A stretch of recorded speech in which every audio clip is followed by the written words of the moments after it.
Amid global economic turmoil and recession, one business is booming. The illegal trade of counterfeit and criminal goods is rampant. You're about to enter a vast international underworld that deals in anything. From fake handbags to people, deadly weapons, drugs and corruption at the highest levels. The black market is on steroids. It's almost impossible to fight that kind of illicit activity. From cocaine-carrying submarines off South America to the mean mafia-infested streets of Naples and the secret Asian sweatshops churning out thousands of fakes a week. What drives illicit trade is greed. You're about to discover the real cost of black market goods. This is now on a scale that we have never seen before. These people are running countries. This is an alarming investigation into how the black market corrupts and kills. They may not be pulling a trigger, but they're killing people in another way.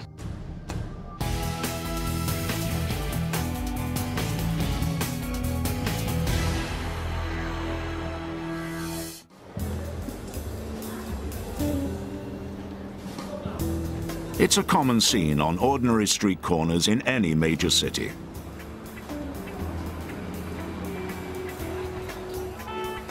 A buyer looking for a bargain, a trader with goods to sell, a demand, a supply, and ultimately a deal.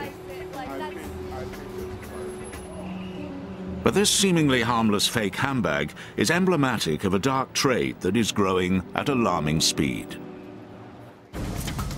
Some experts estimate that up to 10% of the world's trade is illicit, and a global crime wave comes with it.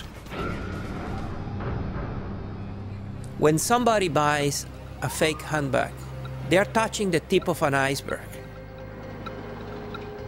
For 10 years, Foreign Policy magazine editor Dr. Moises Naim has been investigating illegal trade.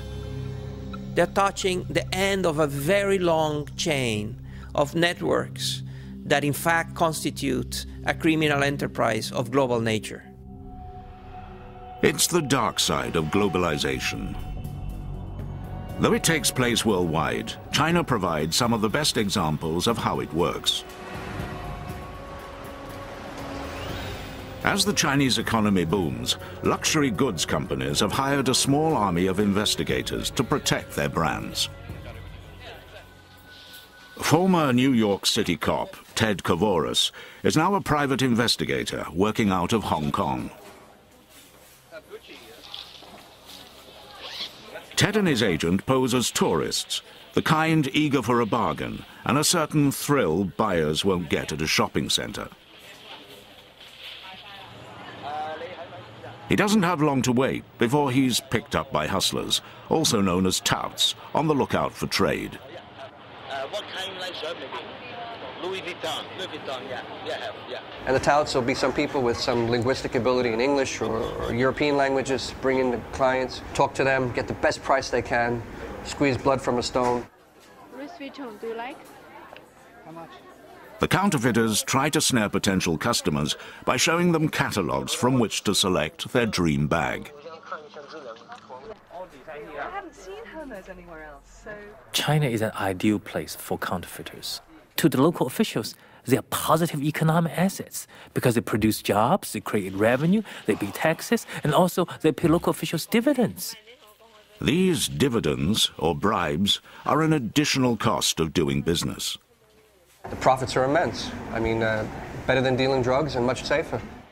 The fakes are not kept in the open in case of a raid. Instead, the hustlers make contact with a nearby warehouse where the bootleg goods are stored. Only when they think it's safe do they bring in the buyers. But in a business both lucrative and illegal, they take precautions. Can I see your passport? No, you can't see my passport, but I give you my card. On the way to the warehouse, other hustlers trail behind, making sure no one is following. The touts have to balance making a sale against being arrested by customs agents.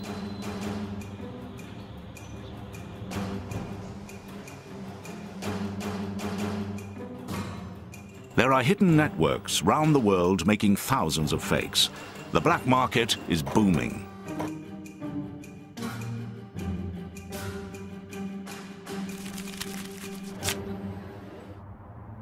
Back in New York, our buyer and her bag disappear into the crowd.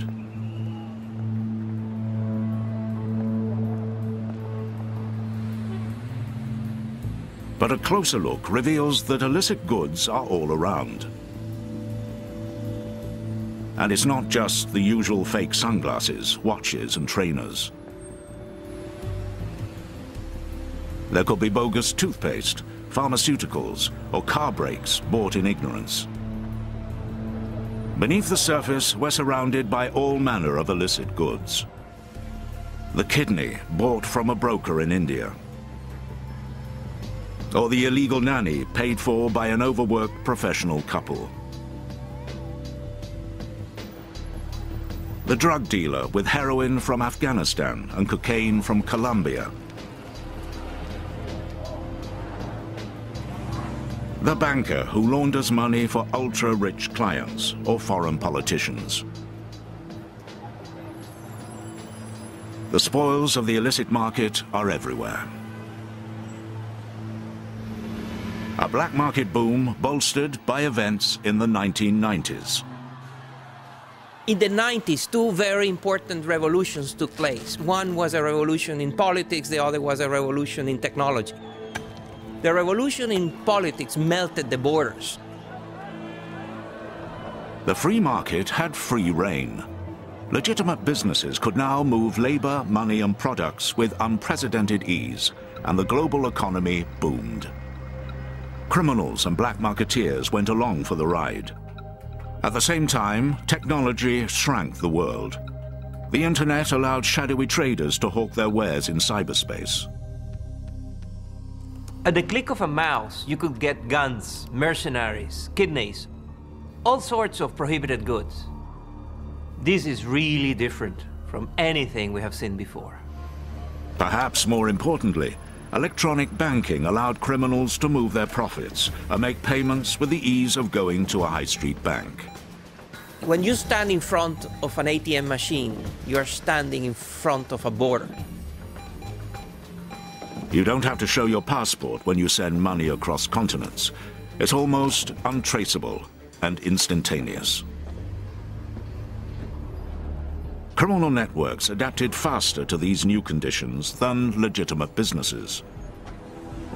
Smuggling is nothing new, but it's now global.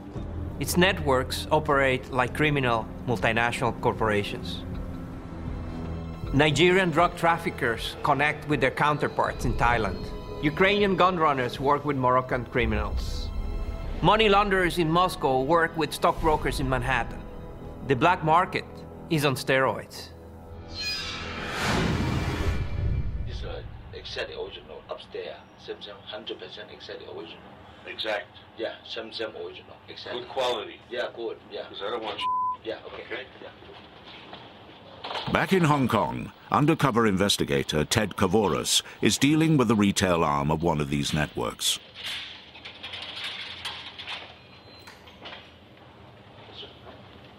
Video evidence may help shut down the shopfront, but the objective is to close the factory where the fakes are made.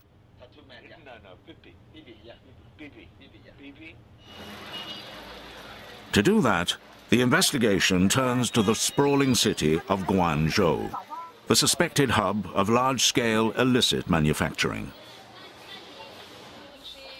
Here, investigators find rolls of fake designer fabric and a huge supply of bogus luxury logos on open display. It's thought that buyers from a variety of countries around the world are here to place bulk orders. The consumer overseas who want a cheap handbag, fueling the demand from China.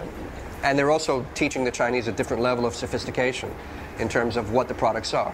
But again, the sophistication will depend on the degree of demand from these overseas clients, because they'll instruct the Chinese exactly what they want. Virtually anything can be ordered and illegally reproduced.